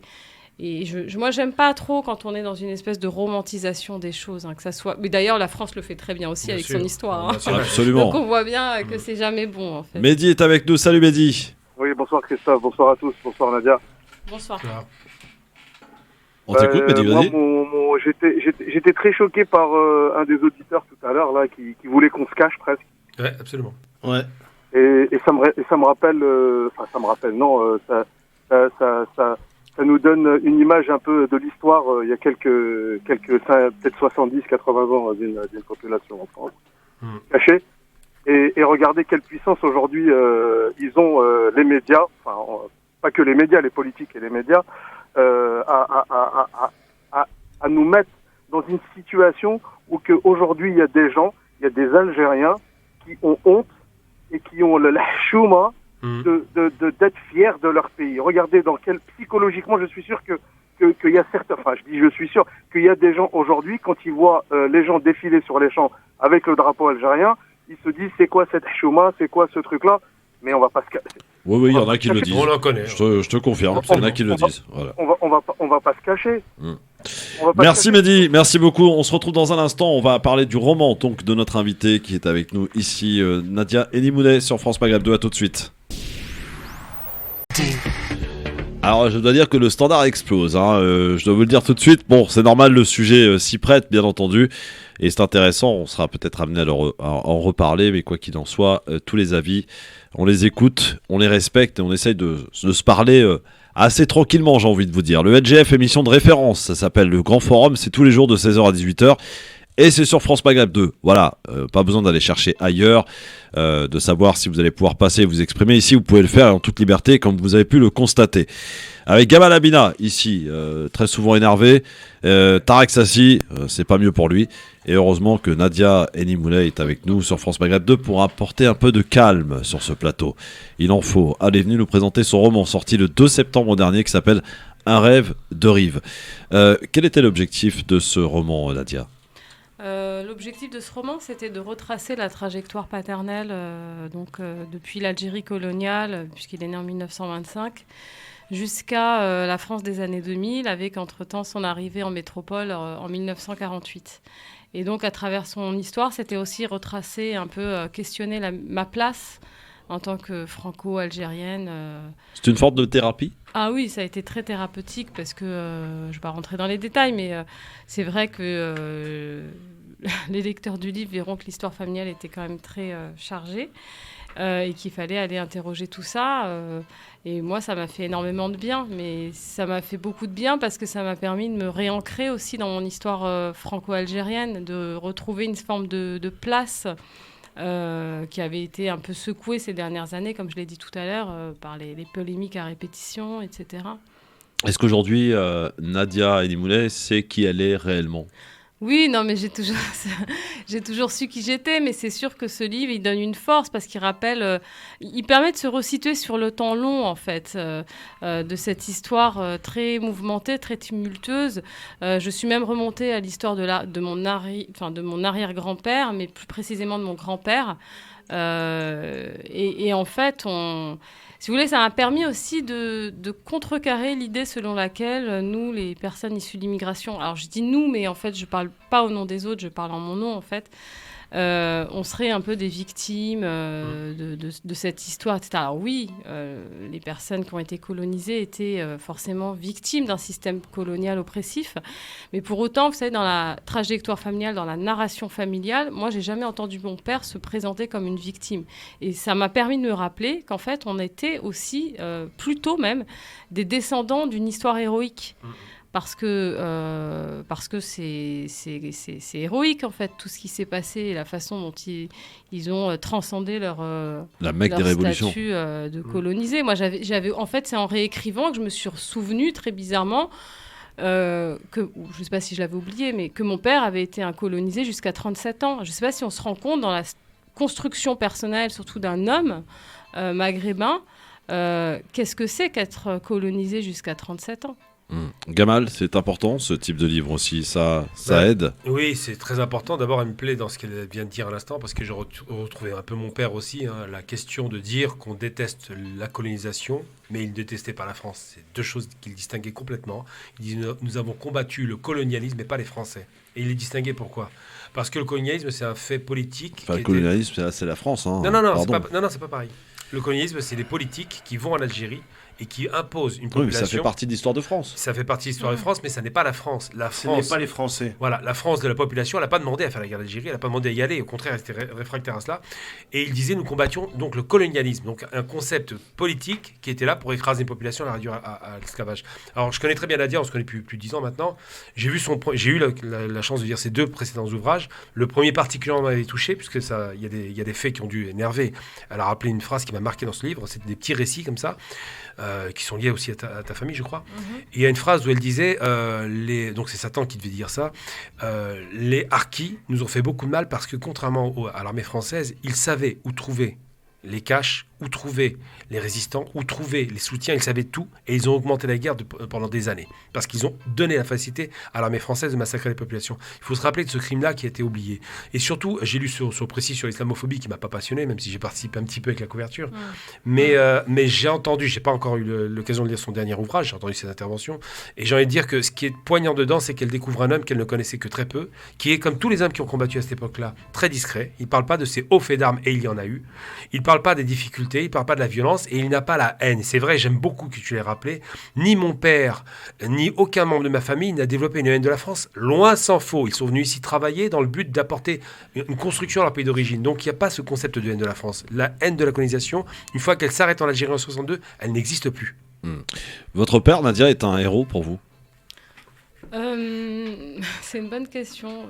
Oui, il y a une part héroïque, comme je le disais tout à l'heure, parce que je pense qu'on ne saura jamais, et c'est factuel de dire ça, ce que c'est que naître, grandir dans un régime colonial où l'oppression est le quotidien et où vous êtes appelé un indigène, vous êtes soumis au code de l'indigénat, etc., etc. Donc oui, il y a une dimension de héros. Mais si vous voulez, moi, à travers ce livre, et c'est intéressant parce que ça croise l'histoire intime, c'est que finalement, j'avais besoin d'aller voir qui il y avait derrière cette figure paternelle du pater familias qui était un homme très charismatique. Alors, c'était un ouvrier qui a fini sa vie dans une résidence HLM de banlieue, mais pour autant, c'était un homme extrêmement respecté, très charismatique, toujours en costume, etc. Et puis avec des travers qui ont eu des conséquences sur la trajectoire familiale. Mais j'avais besoin d'aller le regarder comme un objet historique. Et finalement, ce livre m'a permis de le regarder comme un objet historique, de comprendre quel rôle il avait eu, quelle trajectoire il avait eu. Voilà, j'ai fait un travail de journaliste puisque je suis allée dans les archives de la préfecture de police de Paris où, par exemple, j'ai trouvé son nom et un dossier le concernant. À ta grande surprise, d'ailleurs, il faut le rappeler. À ma grande demi-surprise. Je savais qu'il y avait eu une implication FLN, mais tout ça, c'était un peu abstrait et j'avais pas de données factuelles. Et c'est vrai que à travers ce roman, donc c'est l'écrivain qui a écrit, mais c'est aussi la journaliste qui a voulu chercher et vérifier des choses dont j'avais eu écho. Et c'est vrai que quand je vais aux archives de Paris... il y a 1 an et demi et que je trouve son nom et je vois qu'il a été condamné pour atteinte à la sûreté de l'État, parce que donc il était terroriste puisqu'il était FLN, ça prend une dimension particulière. Ouais. Alors justement, quelle aurait été s'il avait lu ce livre, sa réaction selon vous, Nadia? On m'a déjà posé cette question. Bon, je peux pas savoir puisque ça fait 20 ans qu'il est décédé. Je sais pas, peut-être qu'il n'aurait pas apprécié. En même temps, peut-être qu'il n'avait pas envie de raconter les choses lui-même. Par pudeur. Peut-être par pudeur, mais que quelque part, qu'un de ses enfants puisse le faire, c'était aussi, ça aurait peut-être pu lui plaire. Mais c'est sûr que lui n'en a pas parlé. Je veux dire, il a jamais... Et la famille, comment a-t-elle réagi? La famille, pour mes frères et sœurs qui ont lu le livre, c'est-à-dire pas tous, pas encore, mais ceux qui l'ont lu ont beaucoup aimé, ont été bluffés par ce travail et émus, quoi. Je veux dire. On n'a pas envie de spolier parce que vraiment, c'est une invitation à lire ce livre. L'occasion est donnée justement des fêtes de fin d'année là pour ceux qui sont en vacances, qui ont la chance de l'être. Ça s'appelle Un rêve de Rive. On peut le trouver donc chez tous les bons livraires. C'est sorti le 2 septembre dernier. Et il est signé donc Nadia Henni-Moulet qui est ici avec nous. Un livre qu'on vous recommande avec l'ensemble de l'équipe. Absolument. D'acheter. Vous allez sur Amazon, chez tous les bons livraires, vous allez le trouver. Ça coûte combien d'ailleurs? Il coûte combien le livre? 18 €. 18 €. Alors, rappelons le titre aussi, important sur le titre. Tu veux en parler du titre? Oui, vas-y. Un rêve de Rive. Pourquoi Un rêve de Rive? Alors le titre c'est marrant mais c'était pas mon premier choix. Mais mon éditeur, c'était un clin d'œil à Edir puisque c'est Deux rives un rêve si je me trompe pas. C'est le titre d'un album d'Edir. D'un album d'Edir qui est décédé donc en 2020, mai 2020 et donc c'est vrai qu'au début ça me parlait pas forcément parce que je voulais que le titre raconte aussi les souvenirs, raconte qu'est-ce que c'est qu'une famille franco-algérienne qui évolue dans la France, voilà. Et puis en fait, au fil du temps, c'est devenu une évidence, quoi. Surtout avec la photo, la photo de couve qui est vraiment très jolie, de Fanny Genoux, qui est une photographe de Nice. Je trouvais que en fait le titre fonctionnait très bien. Bon, en tout cas, c'est à découvrir chez tous les bons livraires. Nadia, sinon, ton actualité? Je continue d'écrire et puis j'enchaîne sur un prochain livre qui sortira on va parler de quoi fin 2022, début 2023. Il va parler toujours à la croisée de l'histoire et de l'intime. Je m'intéresse au café Kabyle de Paris. Les cafés Kabyle. Ça va être très intéressant. T'as ton Vaillette? Oui. Bien sûr. D'accord. Miss Malt. Donc voilà, Un rêve de Rive, c'est le titre du livre. Nadia, tu restes avec nous si tu le veux bien. Parce qu'on fait un truc qu'on fait nulle part ailleurs. Parce qu'en fait, tout ce qui se fait ailleurs, on ne le fait pas. Voilà. Il faut le dire, on fait les choses autrement ici sur France Maghreb 2. Tu sais qu'il y a une échéance importante, la présidentielle l'année prochaine. Et on s'est dit, si nous faisions notre programme, si les auditeurs pouvaient nous proposer des choses se mettant dans la peau d'un candidat, des choses qui leur parlent. Et ainsi, chaque jour, donc les auditeurs nous appellent et nous disent, voilà, moi je proposerai ceci, cela. Et à la fin de l'émission, donc un peu avant 18h, nos débatteurs, Gamal et Tarak, donc tu en feras partie aujourd'hui, choisissent collectivement une proposition que l'on rajoute à notre programme. Je vous recenserai un petit peu tout ce qui a été choisi depuis la semaine dernière. Ça te va? Restez avec nous. 01 40 33 9000 dans un instant pour vos propositions pour cette présidentielle. Et si nous cessions d'être spectateurs, passons à l'action et faisons notre programme. À tout de suite.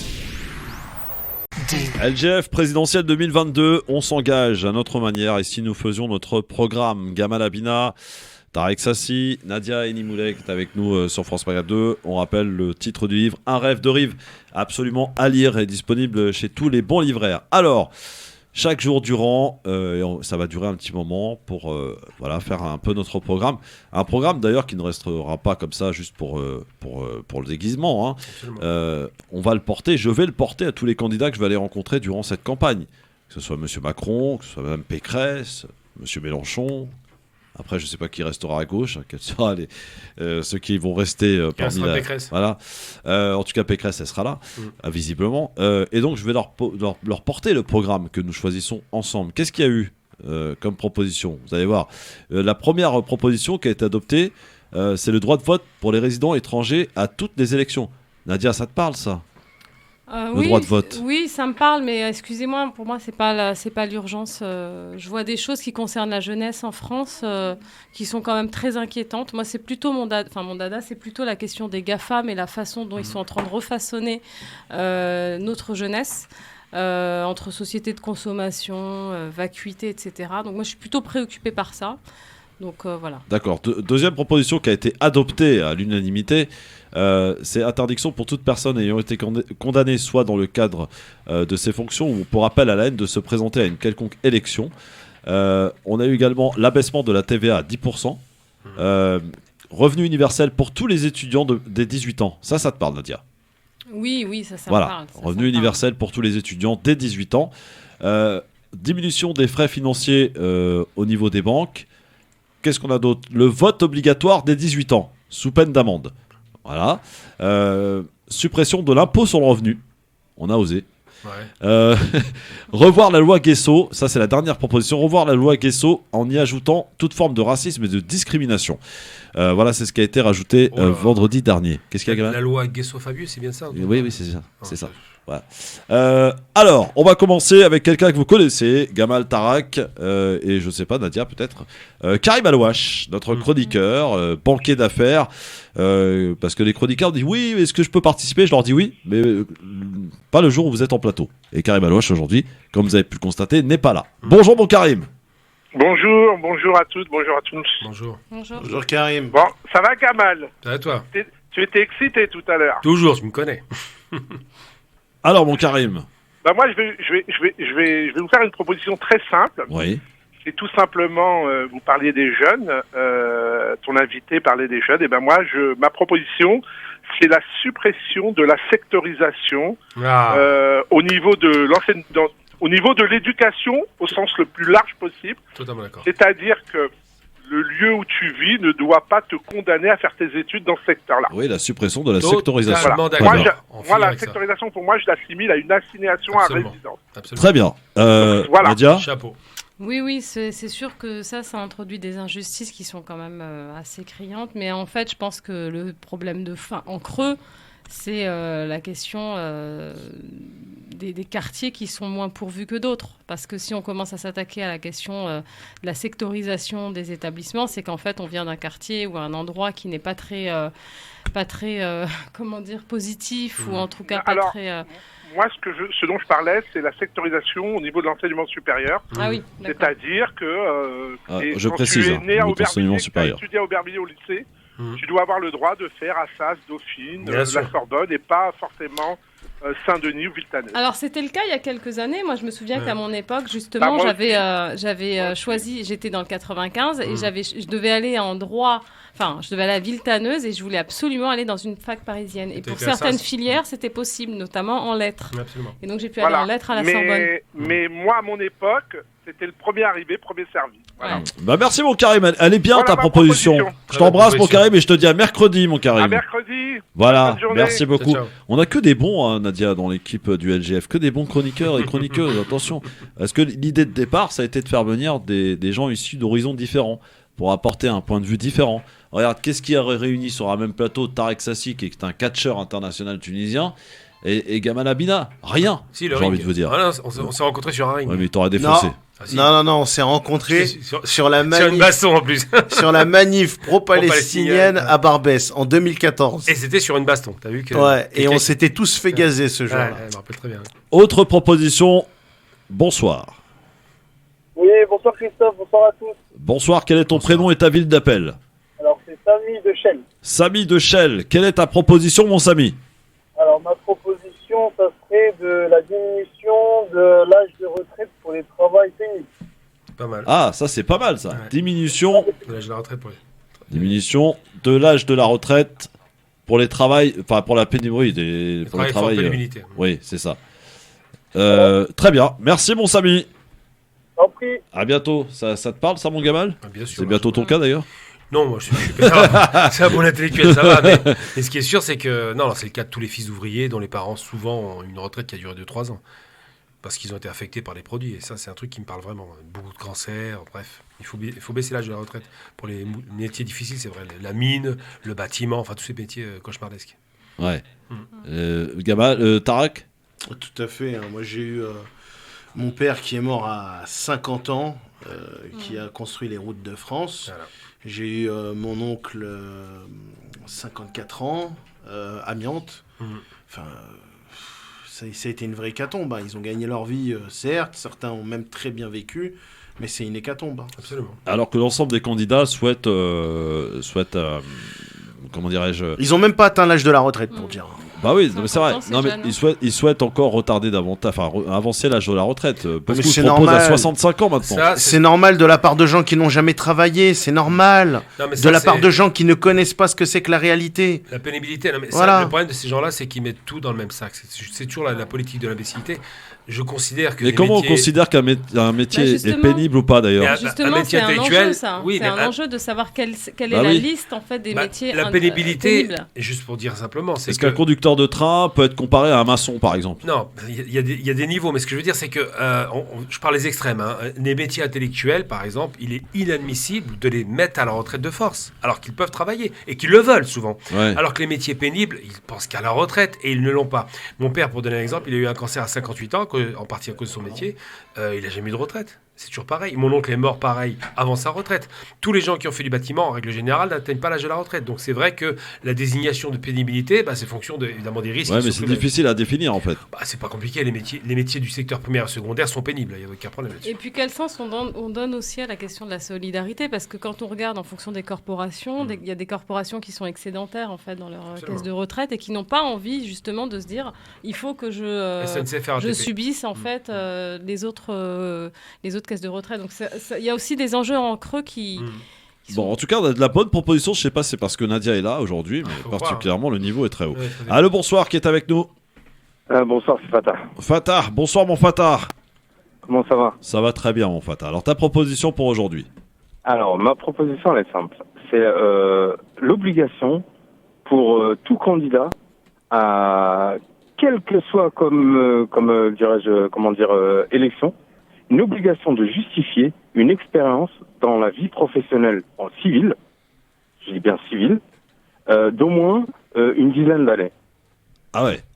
Donc Jean-Luc Mélenchon serait out là par exemple. Non, en fait, à travers ça, il faut arrêter les politiques de carrière qui n'ont jamais mangé du pain dur. Dans le cambouis, Très bien, merci beaucoup mon Fatah. Allez, encore une ou deux, et puis après Nadia, Tarak et Gamal feront leur choix pour adopter la proposition qui figurera dans le programme. À tout de suite. Le grand forum sur France Maghreb 2, on est en pleine proposition pour construire notre programme électoral, pour se faire entendre la voix des sans-voix. C'est l'occasion qui vous en est donnée chaque jour avec vous au 01 40 33 9000 avec Gamal Abina, avec Tarek Sassi et Nadia Enimoulet et son livre, son roman que vous devez acheter, vraiment magnifique. Un rêve de Rive. J'invite vraiment à ce qu'on l'achète, il est très très fort et il touche beaucoup les cœurs. Ouais. Et puis je pense que ça fera du bien face aux humoristes dans lesquels on est en train de rentrer, de voir un peu plus de raison et de sagesse. Ouais. Faudrait lui offrir d'ailleurs à Zemmour. On lui a envoyé. Il aura du mal. Avec c'est vrai une petite dédicace. Ah bah oui. Ah, intéressant. Petite dédicace en plus. Hein. Comme ça, il saura qu'il est algérien. Pour toi, cher Eric. Je suis pas allé jusque-là, mais... Mais j'ai une proposition, moi, à propos, parce qu'on m'écoute jamais. C'est Zemmour. Tu dis, je t'ai mis un beau noyau dans le livre. Ah non, mais c'est clair. Mais il veut noyer la politique, le pauvre. Non, j'ai une proposition. Non, il faut interdire tous les candidats dont le nom commence par Z. Tous. Zorro, Zemmour... Zeribi, oui, tous. Mais non, mais arrête. Zazie, voilà. Elle pourra jamais faire de politique, la pauvre. Tous les zéros, c'est tout. Tous les zéros. Bon, très bien. 01 40 33 9000, proposition. Allô, bonsoir. Oui, bonsoir, mon cher Christophe, comment ça va? Ça va très bien. Quelle est ton prénom et ta ville d'appel? Merci, c'est Ali de Paris. Donc, d'après une longue absence en Algérie et en Tunisie, donc voilà, je suis de retour. Ah, très bien. Et voilà, mon cher Christophe, donc j'apprécie ce que vous faites, votre émission, et surtout vos chroniqueurs, et juste pour saluer Monsieur Mami, enfin tous les staffs. Merci. Allô? Oui, merci. Je t'écoute assidûment. Merci, mon Ali. T'as pas de proposition à nous faire? Si, particulièrement parce que j'ai écouté tout ça. On a du mal à vous rejoindre. Je vais pas prendre votre temps qui est précieux. Juste 2 minutes, mon cher Christophe. Allô? Oui, je t'écoute. Allez, vas-y. Oui, j'ai l'habitude l'intervenant de tout à l'heure, donc il a l'habitude d'intervenir de l'autre côté, ici et maintenant. J'interviens jamais. Ah, et je parle bravo d'Abdel. à monsieur, comme d'habitude. Donc j'apprécie tous vos chroniqueurs. Quant à monsieur Sassi, c'est beau ce qu'il a dit sur la Tunisie. J'ai parcouru la Tunisie en long, en large. En Algérie, j'ai de la famille aussi. Et on ne crève pas des faim. Il y a la pauvreté comme partout aux États-Unis et tout, mais qu'on arrête de dire des faussetés. D'accord. D'accord. Moi, je me demande dans quel endroit de la Tunisie vous êtes allé. Laisse-le terminer. Il a parcouru la Tunisie. Laissez-moi terminer. C'est faux ce qu'il dit. Ouais. Moi, je fais ma marotte personnelle, monsieur Christophe, et j'invite, puisqu'il est Sirsous, moi, de Driba jusqu'à Tunis, jusqu'à Indra, je connais bien, j'ai ma marotte, j'ai mes commerces. Alors, je voyage entre l'Algérie, comme j'ai de la famille, l'Algérie, la Tunisie et la France. Quant à monsieur... La Tunisie va très bien, c'est Las Vegas. Allez-y. Allez-y. Allô? Oui, vas-y. Monsieur Gamal Abina, je serais vraiment heureux de l'inviter, sans pour autant... mes habitudes, c'est comme ça. Donc, l'inviter gratuitement, j'ai ce qu'il faut. Et c'est grâce à Dieu que j'ai tout ça. J'ai distribué toutes mes richesses que j'avais. Donc, l'intervenant de tout à l'heure, il a l'habitude d'insulter des gens, il n'est pas fier du tout. Mais tu veux l'inviter à quoi, Gamal Abina? Et monsieur Gamal Abina, comme à son habitude, j'étire mon chapeau et je le salue, c'est Ali, voilà. Et je suis venu justement pour m'inscrire et répartir au mois de février, justement, en Algérie et en Tunisie. Et one, two, three, et vive l'Algérie. Monsieur Gabella, je vous salue. Merci beaucoup, Ali. Monsieur Christophe, je vous souhaite tout le bonheur. Et j'ai même des cadeaux, si j'avais l'adresse, parce que j'ai mon grand-père qui m'a laissé un chon de l'huile d'olive. Oh, alors là... Monsieur Abdeslam, que j'ai promis, à monsieur Mami et à vous, Christophe, et je vous souhaite... vous me donnez tout, je prends tout pour moi. Christophe, et bravo à votre émission, et surtout, tenez bon, parce qu'il est un des meilleurs. Comme d'habitude, j'ai pas l'habitude de passer la pommade. Monsieur Gababina, pour moi, un des meilleurs, sinon le meilleur. Il dit ce qu'il pense. Et il est fier de ses origines. Et bravo, M. Gabalabina. Merci. Ici beaucoup, Ali. Un fan. Huile d'olive, Nadia. Il n'y a pas mieux pour soigner tous les maux de la terre. Une petite cuillère de zétone. Et tout est fini. Ça y est, tout va mieux. Même bronzé. Ouais, absolument. Allô, bonsoir, qui est avec nous? Bonsoir, c'est Abdel de l'Essonne. Bonsoir, Abdel de l'Essonne. Quelle est ta proposition, mon cher Abdel, qui sera la dernière d'ailleurs? J'ai pas de proposition. Moi, j'appelais juste pour par rapport à rapidement, parce que c'est pas le sujet, l'intervenant de tout à l'heure. Moi, c'était concernant l'Algérie. Moi, je devrais dire qu'on devrait être fier d'être algérien. On devrait être fier de son histoire. On devrait être fier de tout ce qu'elle a pu, de tout ce qu'elle a traversé. Je tire mon chapeau en revenant au sport à l'Algérie pour la victoire. J'aime l'Algérie de long en large. Et c'est un Marocain qui vous parle. Ah, ça fait plaisir. C'est un Marocain. Et on aime le Maroc aussi. Fier d'être Marocain, fier d'être français, et fier d'avoir grandi avec le peuple algérien, que j'aime de tout mon cœur. Faudrait qu'on arrête la guerre entre l'Algérie et le Maroc. Nous sommes frères. Absolument. On doit tenir par la main et aller de l'avant. C'est tout ce que j'ai à vous dire. Et bonjour. On est preneur de ce type de message. Merci beaucoup, mon Abdel. Merci beaucoup. Et Merci. je pousse le bouchon. L'Algérie, le Maroc ou la Tunisie en Coupe du Monde, ce sont mes 3 pays. Je les soutiens de la même façon. Ouais. Absolument.